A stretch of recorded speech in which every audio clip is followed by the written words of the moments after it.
मुस्लिम ममालिक की फहरिस्त में कुछ ऐसे भी ममालिक हैं जहां बहुत ज़्यादा तब्दीली तो नहीं हुई, अलबत्ता कुछ ऐसी तस्वीर ज़रूर देखने को मिली जो साबका सालों से मेल खाती है।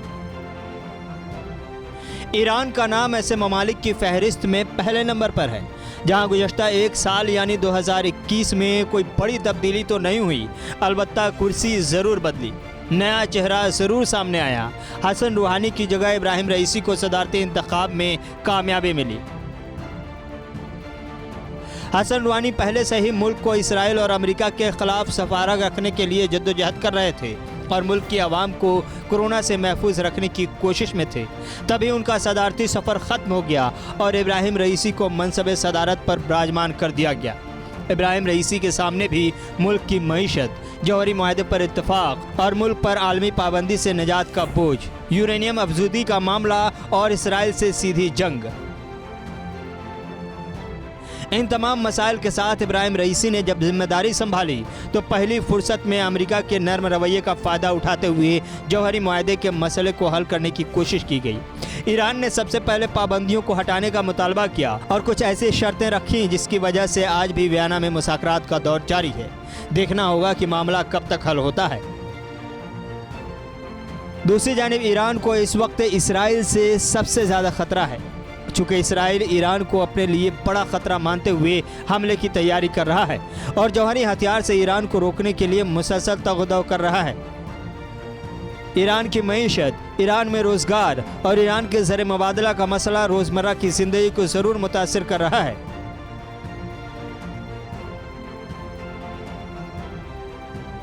लेकिन ईरान की आवाम का पेट भरने और उन्हें बुनियादी सहूलियात की फराहमी से ज़्यादा अपने दफ़ाई शोबे को मुस्तहकम करने में लगा हुआ है, चूँकि ईरान को मालूम है कि ख़तरा बढ़ता चला जा रहा है।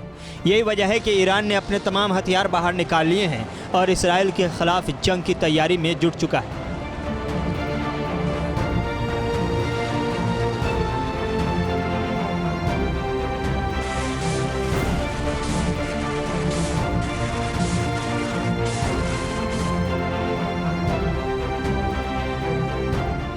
ऐसे में कई ऐसी तकरीबें देखने को मिली, कई ऐसे प्रोग्राम हुए जिसमें जंगी मशक़ की तस्वीरें देखने को मिली, जिसमें मिसाइलों का कामयाब तजर्बा किया गया, जिसमें मिसाइल से हमले की तजर्बात किए गए। इन तमाम तस्वीरों को देखकर यह अंदाज़ा लगाया जा सकता है कि ईरान सीधे तौर पर इसराइल के ख़िलाफ़ बरसर पैकार है।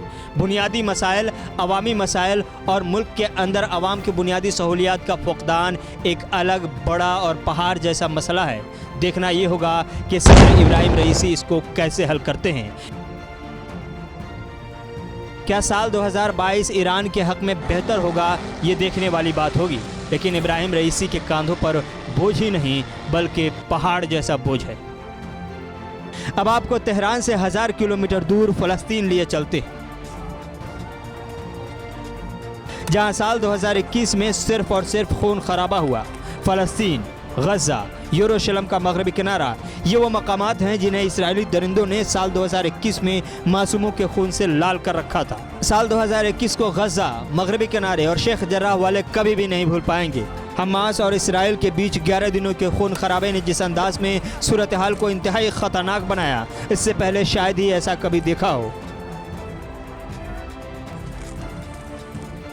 साल के आगाज से ही सहूनी फोर्सेज और फ़लस्तीनियों के माबैन झड़प जारी रही। निहत्ते फ़लस्तीनी अपने हुकूक और अपनी विरासत पर अपना कब्जा बरकरार रखने के लिए सहूनियों के खिलाफ हर वक्त सीना सपर रहे। इस बीच हमास और इसराइल के बीच 11 दिनों तक जो जंग चली उसने इंसानियत का गला घोट दिया। इसराइल की तरफ से शहरी आबादी को निशाना बनाकर मिसाइल से हमले किए जा रहे थे और गज़ा में चीखो पुकार की आवाज़ दुनिया के कोने कोने तक पहुंच रही थी। लेकिन दुनिया ख्वाब गफलत से बेदार होने का नाटक कर रही थी। 11 दिनों के इस जंग में एक दो नहीं बल्कि 250 से ज़्यादा मासूम फ़लस्तीनी को शहीद कर दिया गया और 2000 से ज़्यादा ज़ख्मी भी हुए। इस पूरे एपिसोड में नुकसान सिर्फ और सिर्फ फ़लस्तीनियों का हुआ।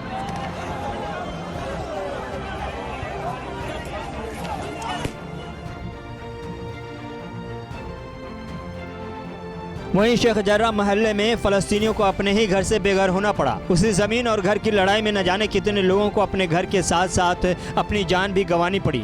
बैतुल मुक़द्दस के अंदर इस बार जिस अंदाज में इसराइली की, उसको इंसानियत कभी माफ़ नहीं करेगी। बेचारे निहत्ते मुसलमान रमज़ान के मुक़द्दस महीने में अल-कुद्स के अंदर लैलतुल क़द्र के लिए शब बेदारी और इबादत के लिए जमा थे, और दूसरी जानिब इसराइली दरिंदे जल भुन रहे थे। फिर अपना नापाक मंसूबा बनाकर फ़लस्तीनियों को ज़दोकोब करना शुरू किया। उनके इबादत में खलल डालने की कोशिश की गई, जिसके बाद हालात ख़राब हुए और जंग का समा पैदा हो गया। तस्वीरें देखकर इंसान की रूह कांप जाती है। ये कोई एक वाक़या नहीं है, बल्कि फ़लस्तीन के मुख्तलिफ़ हिस्सों में साल भर ऐसी तस्वीर देखने को मिली और आज भी हम देख रहे हैं।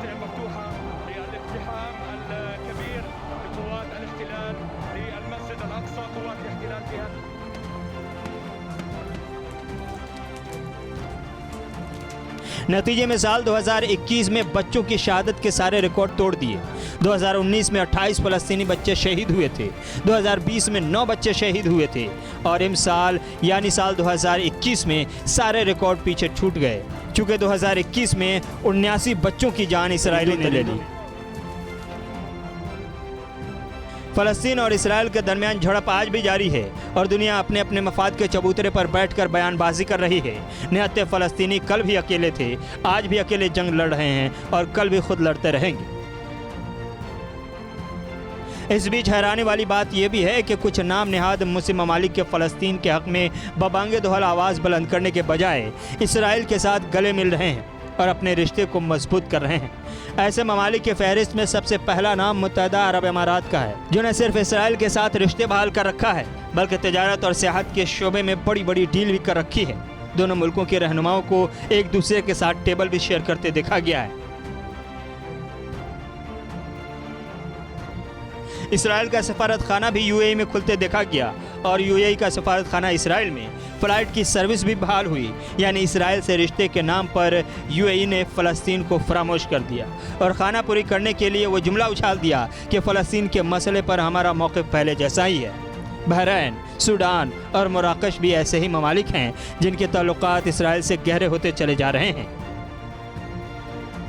और इन ममालिक के हिस्से में साल 2021 की बड़ी कामयाबियों में से एक कामयाबी ये भी है कि रिश्ते इसराइल से मुस्तहकम कर लिए और फ़लस्तीन से कमज़ोर।